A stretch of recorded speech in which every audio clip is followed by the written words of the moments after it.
Hello and welcome to today's webinar, How to Build a Shift-Proof Operation with KW Maps coaches Nicole Zuber and Monica Reynolds. Please note this meeting is being recorded and will be available within 24 hours on the Maps Fast Track YouTube channel. You may access the YouTube channel from your Zoom confirmation email, and we will share the link in the chat momentarily. Currently, everyone is on mute and cameras are off. We do value group participation, so we ask that if you have questions, please type them into the chat box. Your questions will be addressed by your coach throughout your webinar. Following the meeting, if you have any questions about today's call or coaching programs, please email us at fasttrack@kw.com. That's all for me. Nicole and Monica, take it away. Thank you. So appreciate your help on that. Hey, good morning, good afternoon, everyone. It's Monica and Nicole, and we're excited to talk to you today. And when you look at, we're going to pop up the first screen on how to build a shift-proof operation. So in this market right now, and you're looking at what's going on, what we're doing today is really important on how we build for the future. And there is a shift and there is recession, whether we want to admit it or not, there is a shift and there is recession. We all feel it when we go to the grocery store and the gas station. So there is a shift. And so let's look at a couple of things. And so our goal today is to share with you a couple of ways to bulletproof, yet get ready for 2023. Are your systems in place? Are you looking at Tactic 12 in the shift book to bulletproof those transactions? Are your people cross-trained? So we have a real quick, fast goal today. So Nicole, let me get started first. We're going to take the first screen and let me share this with you. So when you're looking at your team, and we're talking about an operations team as a hub, and in the hub is a listing manager, a TC, and then a director of operations. Now that's a hub, and a hub is functioning, and these three people can easily do up to at least 150 transactions plus, depending on the systems and they're duplicatable. Now in a shift, are you going to get more in listings? Are you going to get more in TC? Are you getting more into operations? So we want to make sure that at least the listing manager and the TC are cross-trained, not at a deep level, but at a level that allows the TC to go on a vacation or the TC to is not well that week and takes a week off, kids are sick, whatever it happens to be. It doesn't matter what the reasons are. They're cross-trained so that somebody can assist when there's lots of business, but they can also assist when they're gone. The director of operations, in my opinion, and Nicole's opinion, we've done a lot of research on this, needs to be able to sit in either one of those seats. So if there's a lot of business going on in either one of those seats, then they can jump in and help and be the support person. So it's very, very important to be cross-trained.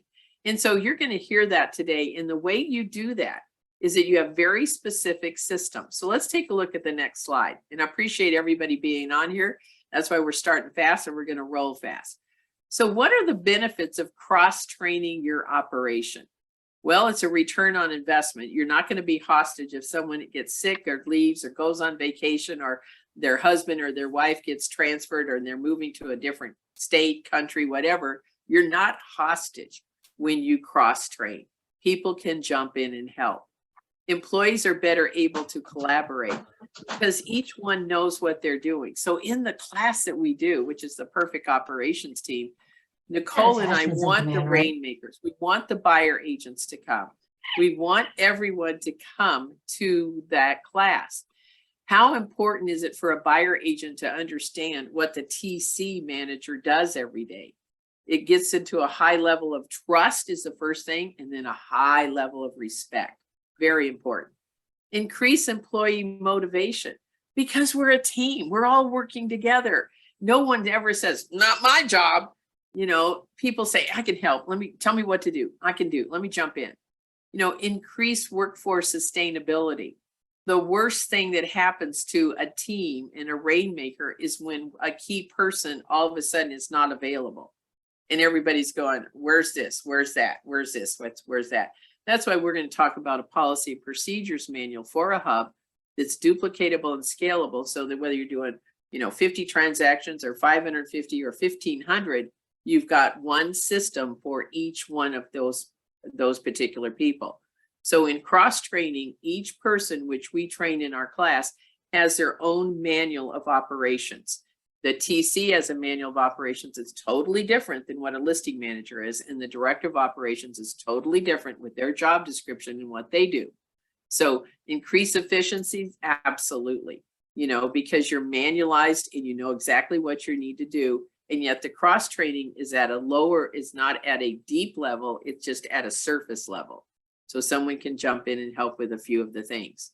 It makes your company more agile. Yeah, it makes your company more sustainable, it makes your company more valuable. If you look at a couple of things, and to be really clear what those couple of things are, is that you need to make sure your systems can go in without any hiccups if someone were to leave. And sometimes they leave, overnight, and you never know. And sometimes you get plenty of notice. And sometimes, occasionally, it's happened where people, oh, I'm having a baby. Oh, that's so exciting. Yes, I'm coming back to work. And they don't come back to work. And you bless that. I mean, you understand that. You're hostage again. So we want to make sure that you hear some of the great things to think about. So that's the benefits of cross training. Should an assistant be cross-trained? Yes. A lot of people will say no, and we are saying absolutely yes. Should that director of operations be able to sit in the seat of a listing manager and a TC? Yes. When the business is overflowing or someone is gone, that's a natural person to help in that situation. Okay, so let's go to finances. Take it away, Nicole.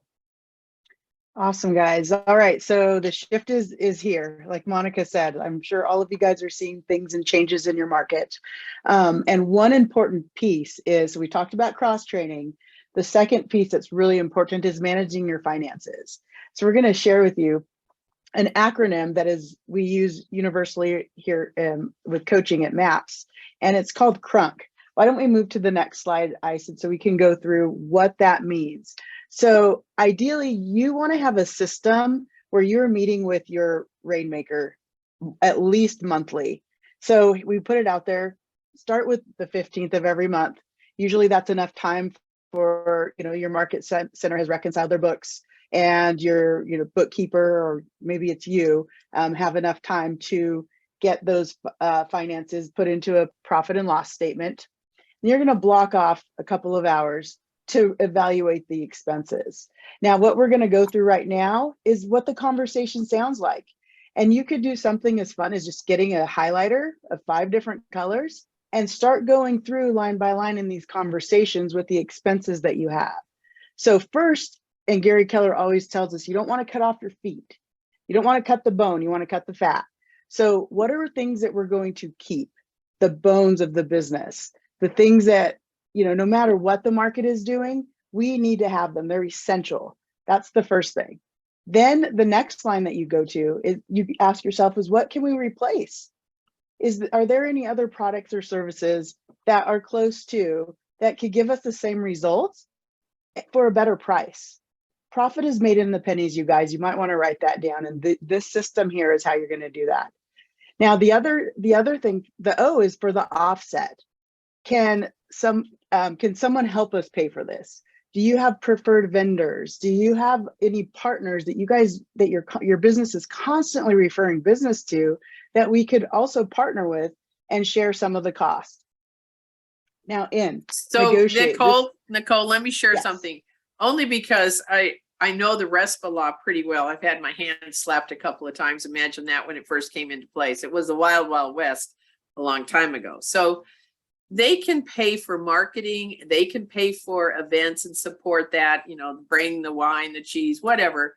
They can do that. They just can't give you a check. So the RESPA law says they can contribute to marketing. They can contribute to events, which is marketing. They can contribute to lead generation. So there's a lot of things that the vendors can do. So I want you guys to hear this question loud and clear.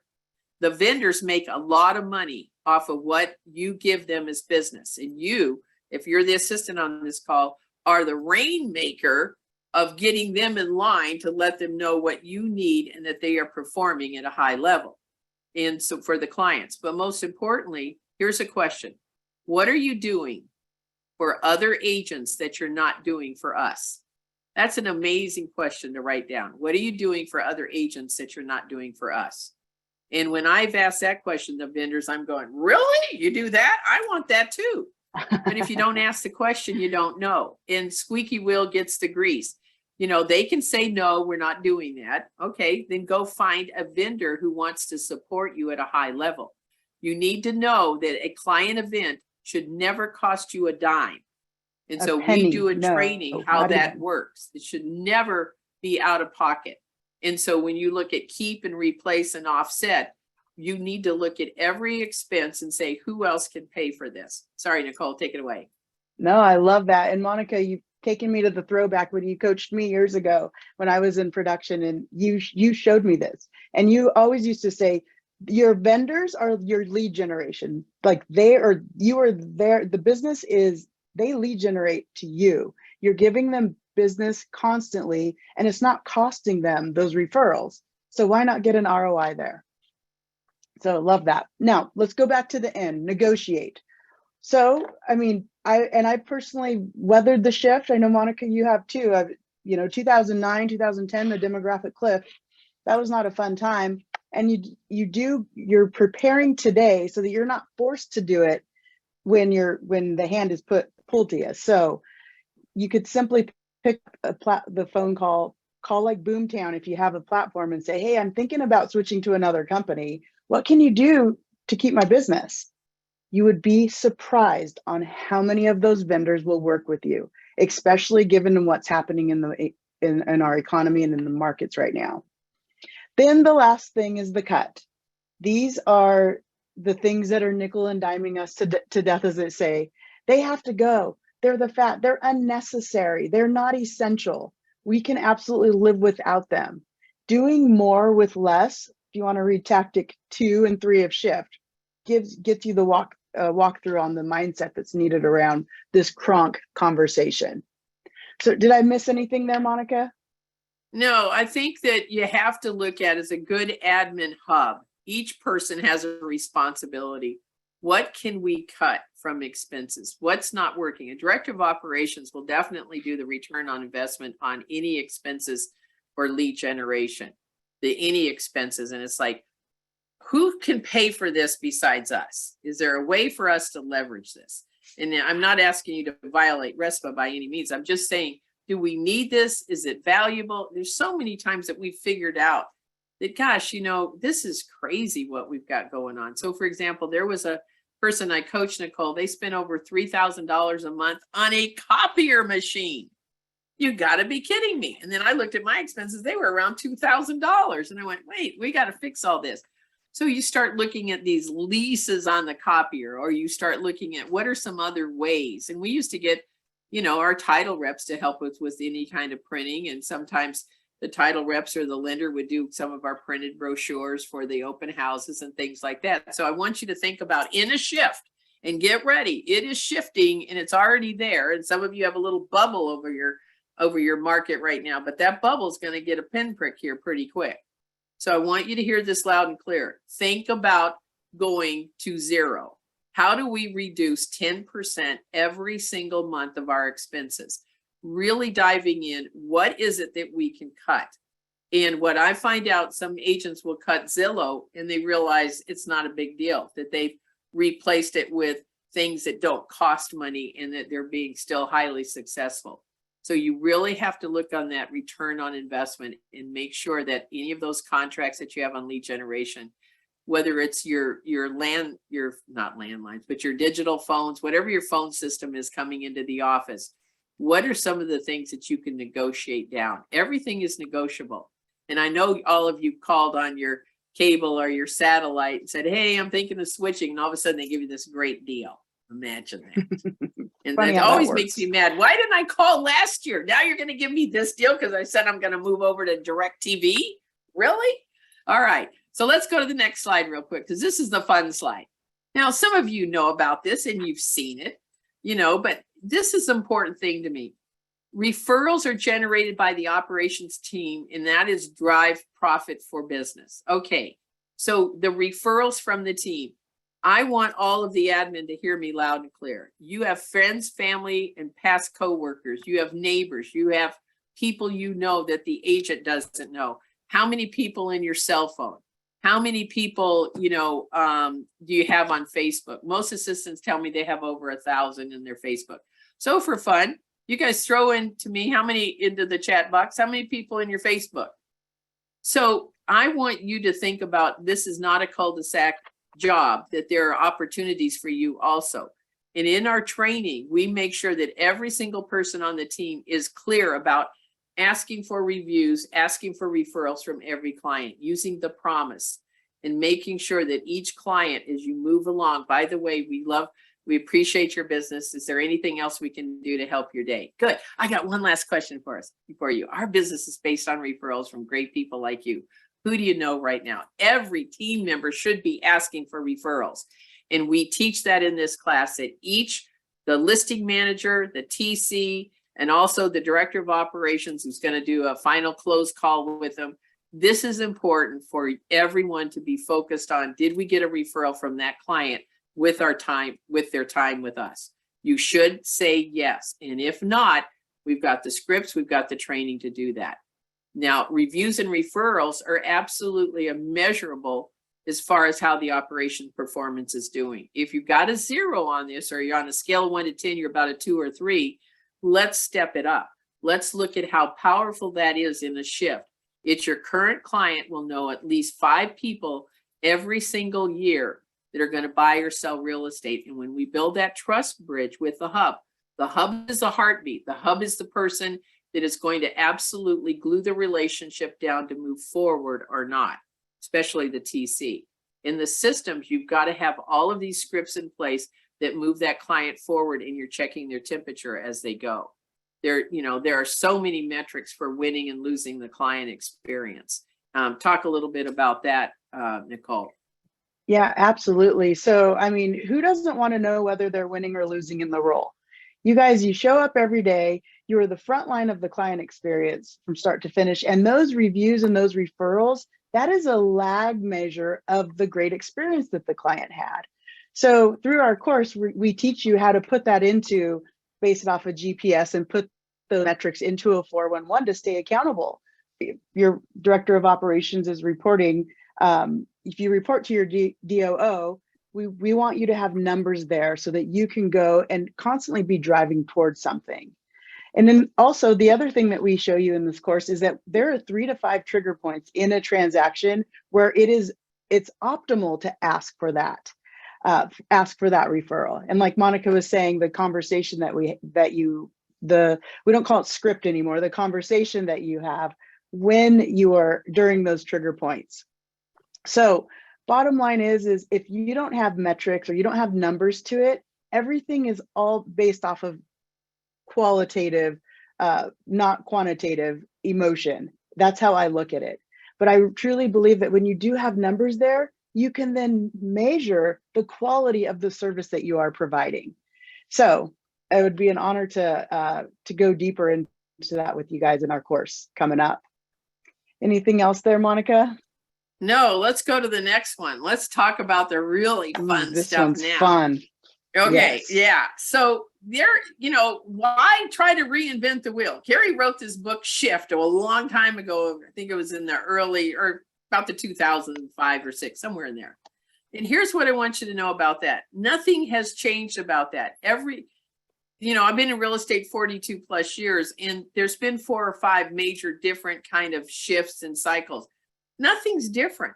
You just have to really think about things a little bit differently and have a little bit sharper saw as you go through the business, so to speak. You've got to think about all the opportunities that you missed before when the market's red hot, and you've got to really take care of this client now. Whereas before it was like, okay, list a house that sold the next day, we close it out in 3 weeks, boom, they're gone. We now have more of a time to build that relationship. So for the agents who are professional and they have systems and they are methodical about how they take care of those clients, you're going to thrive. People will give you business. And so we have to make sure that we're setting up the clients for success. So in the training we do, we go through inspections and repairs, and we give you setting up expectations. So for example, on a seller, I'll just paraphrase the script. We say to the seller, now the inspection is, blank, blank. Here's all the things you need to do to get ready for the inspection. And I want to share with you that we will be looking for, with the inspector, any health hazards, any code violations, any improper, health violations, safety, and of course, code violations, those three things. And then you prepare the seller that the market has shifted and the buyer is going to ask you for probably a few other things. So I want to prepare you that that's coming. A year ago, the sellers didn't do anything. As is, take it or leave it. Fine, I got 19 other offers. Now you say to the seller, it's customary and normal now for the buyer to ask things. They have other opportunities. There's other inventory that they can look at. So prepare them for that, okay? Now the appraisals, prepare them that we're seeing appraisals come in low. And if they come in low, there's 4 different choices that you have. Now, these are all scripts I happen to know them pretty well in my head, but you can, if you're the seller and the buyer, the same sort of options are, you can withdraw your offer, okay? You can withdraw your acceptance, okay? You can meet in the middle, okay? You can agree to lower your price, or you can, well, I can't remember the other one right now. So you agree to the price, you meet in the middle, you withdraw your offer, whatever. But anyway, that gives you a good idea. So here's the bottom line. You have to know how to prepare the seller that the appraisal may come in low. Prepare the buyer that the appraisal may come in low. You have to prepare them and you have to let them know there's options for them to handle this situation, and you respect their choice. And I always say to the seller, you can just withdraw your offer and not do anything. You can meet them in the middle, each pay a little bit here, pay there, or you can accept it and lower your price. That's what I was missing. Accept it, lower your price, or you can just, that's it. We're done. We're out of there. So the bottom line is all of you think about that. And are you preparing? Because in the shift, you have to have those scripts down. Okay, next slide. So the third one that I wanted to share, and I'll give it over to Nicole, is loan approval and funding. Never use an out-of-area lender that you've never heard of. Now, the major financial institutions are great, but when you hear of a broker that, I always call them lender in a trunk, they work out of their car, whatever. I don't know what they do, but they cause problems. And all of you on this call know that when you use an out-of-area lender or someone you've never heard of, that they will say things occasionally that are not true, or they can't now back it up, or they've changed their mind. We need this, and no, we're not going to do that. And so those get to be a problem. So, application delays, there should never be application delays, never. There should never be approval delays, never. You hold them to it, and then if they're not doing it, and you give them a day or 24 hours to correct it, and then you protect the seller by saying we need to put the listing back on the market and can't send a cancellation to them. The key thing is you really have to know the person that you're working with on the lending. And if you don't, and you're going to use them, make sure you have a really clear way of communicating with them, that you understand that they are telling you the truth. And I mean that kindly, because sometimes they think they're telling you the truth, but later they find out they can't do what they can do.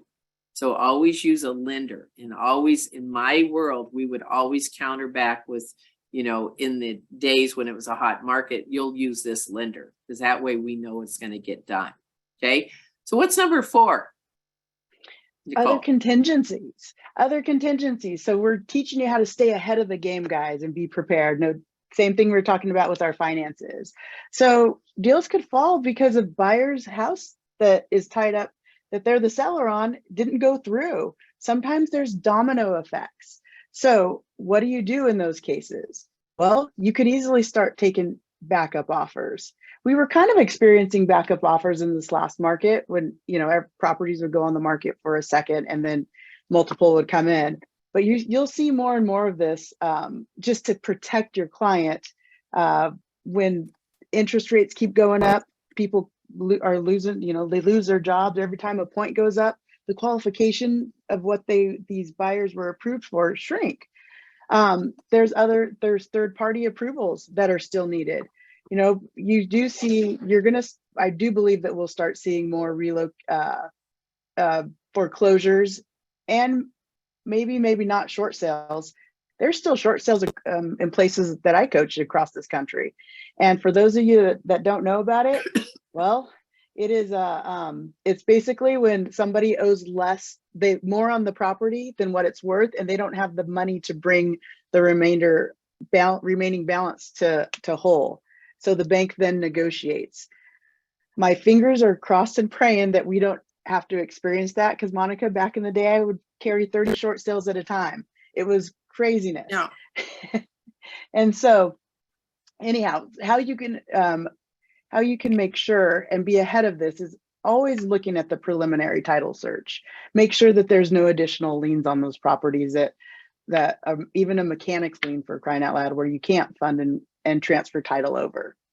So let's go to the next slide. I think we'll talk about the other two that are important here to help bulletproof. The cooperative agent. Now, you know, in tougher times, and it's not I'm not trying to say doom and gloom here, but people are like, they're stressed, and they need help with their finances sometimes. So they are really tied to that closing. So people's emotions can run high, and there'll be times where you do get bad advice or ego in the transaction on the other side. And the solution for that and how you overcome that is always clarify what the intentions are. What was the message that was being said?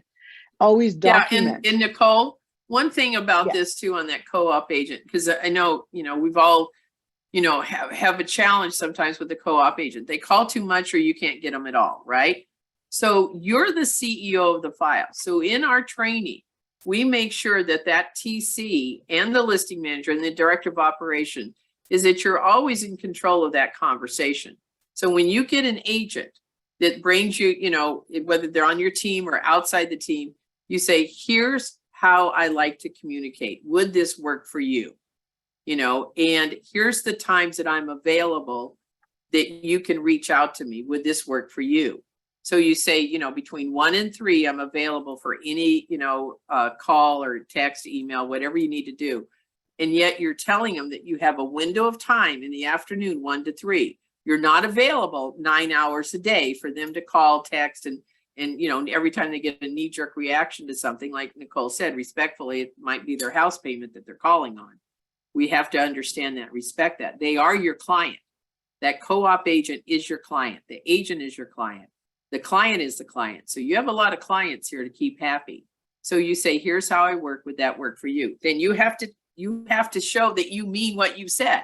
And what you said was that you were not going to take a call before then. So don't try to say, well, I'm just going to get rid of it, call them and get rid of it. No, you just moved out of a time block. So that time block is 1 to 3, where you return calls to the agents who reached out to you. You look at those emails, you take care of them at that point.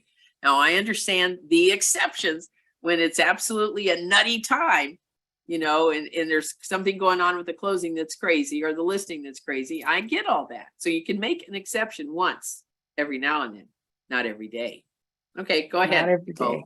Yeah, and the to piggyback on that, Monica, what I'm so proud of with our course is we really teach you guys how to turn that cooperative relationship into a good one, where their experience is so over the top that they'd want to come and maybe even work with your team, right? So it's great. We have great systems there. So this last one is deadlines. Guys, you don't ever want to be the cause of a deal falling because of a deadline. So there's very important bridges that we cross when it comes from the contract to close, from the inspections to the appraisals and timelines that are tied to that. And that if we don't perform or don't respond, the deal will fall. So you always want to make sure that you're confirming the appointment, being ahead of the game, finding out what the progress is, and then communicating with all parties, letting them know what's happening, so that you're not so when push comes to shove, we're cooperating. So the other thing is making sure that you have the closing checklist, making sure that you are hitting everything on there that is tied to the communication, the client experience, and of course the dates that are imperative to ensure that we are staying in compliance for the transaction. Okay. So, All right. tying this up. That's great. So let's go to the next slide, Ms. Ice, please. So here's what I want you to hear from me. I've been in this business 42 years. There's nothing wrong with, I mean, obviously it's difficult going to the gas station and grocery store. We've all experienced that lately. Here's what I want you to hear. This is a great opportunity. And if you have a hub or you're building a hub, this class is for you. So a listing manager, a TC, and a director of operations as a hub. Now, can each one of those, as your systems grow and your team grows, have an assistant to the TC, have an assistant to the listing manager? Absolutely.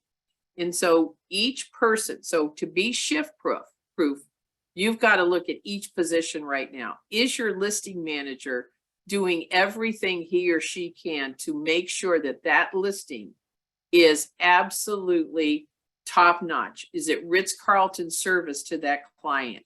Is there feedback on every showing? Is there a successful transition from the listing manager to the TC person? Do you have a manual for the listing manual with all the emails, the letters, the scripts, checklists, all the systems? Do you have that? And do you have one for the TC? Do you have all the letters, the emails, the checklists, the systems? Do you have the director of operations having a manual for recruiting? You have that would include the TC also being cross-trained on all of this, but more importantly, the customer service part, the marketing part that the director of operations is empowered to do. Do you have each one of those positions the way they should be? So here's the good news. The good news is that you have between now and the end of the year to build those policy and procedure manuals. You have until the end of the year to hit the easy button and get that training. So our training launches August 4th. It's from 1:30 to 2:30 Central Time. It is a live call. It's Nicole and I on that call. We have homework assignments, so we get the team engaged in doing a few things, which only help your business and promote it to the next level. You will receive a 400-page plus policy and procedures manual for each one of those categories. We also teach you about how to cross-train, what the transitions are, what's the perfect profile, what's the job description in each one of those. This is a hub manual. So if you're going to build a hub and you're going to have an admin team, whether it's 2 or 3 people or more, you must attend this class. There are 18 one-hour calls, and we want the buyer agents to come to these calls. What? This is an operations team. Let them understand what you do. And that so that there's this respect and trust build bridge when they go, wow, they do all that. That will get buyer agents and listing agents out of your file. You are the CEO of those files. And when they see and hear all the systems you have in place, they trust you with their clients, which is their house payment, right? So the investment is $199 for 6 months. There is a code that you can use, the code OPS100, and you can save $100. So I ask you to consider signing up, mapscoaching.com/group. Nicole and I have a lot of fun on the calls. We interact. We have homework assignments. We give out awards each week. But more importantly, listen to this. Listen to this. It's 6 calls. Every single 6 calls up front is only about the listing manager. 6 calls only about the TC. 6 calls only about 6 1-hour calls only about the director of operations. At the end of that, on that 6th call, we interview a top-notch listing manager that's handling 30, 40 listings a month. We talk to a top-notch transaction coordinator that's shuffling at least 25 to 35 files every single month. And of course, the director of operations who's managing a team over 150. So we've got the people that you can now network with and you can experience also. So consider making that investment in 2023, because now's the time to build your hub and get it absolutely set up so you have the perfect systems that build repeat and referral so that none of your team cost you money. They are assets and they are profit centers. And Madeline put up the link there again. So Miss Nicole, anything else before we let everybody go on time? No, you're not. This is a community for you guys. Like we have so much fun helping and empowering you to be the CEO of the file, to take your career to the next level, to really own your role and do it at the highest level possible. So it would be an honor to spend time with you guys. It's intensive in a good way. And we are looking forward to partnering with you. Yeah, and Lindsay asked a great question. Here's the good news. You have 5 people, 10 people, 15 people. Everybody is just one ticket, one price. So everyone does not need to register individually. We would need to know those emails so that we can send them a link, but it's only one price for one team. So we make that a great value. In Rainmakers, if you're on this call, you absolutely need to shore up your business. We are going into a great opportunity market with the shift, and it's all about the customer experience. It's also all about your systems, and it's also about having your hub work in sync together so that everything runs smoothly. We're asking for reviews and referrals, and we're delivering a great customer experience so you can get repeat and referral business. This is the time to do it now versus, oh, 2023 is January. Hey, I need to work on my systems. Get them done now. We are in a prelude of what's going to happen. It's not going to change. The Fed said they're going to change the rates 4 more times. Count on it. A lot of you haven't experienced big price changes yet, but it's coming. There's going to be a lot of price improvements, and we go over that with a licensed listing manager. They can be doing that. So we've got a lot of value for you. We put a lot of work into this. You know, we know exactly. Nicole's run and had a big successful team. I have too. I know what it takes to build that hub. And I've been in 4 or 5 different types of challenging markets. So we look forward to having everyone there. Thank you, Nicole. Thanks, Ice. Go sign up. We're going to have some fun on those calls. Thanks, everyone. Have a great day. See you guys. Okay. Bye-bye. Bye-bye. Thank you.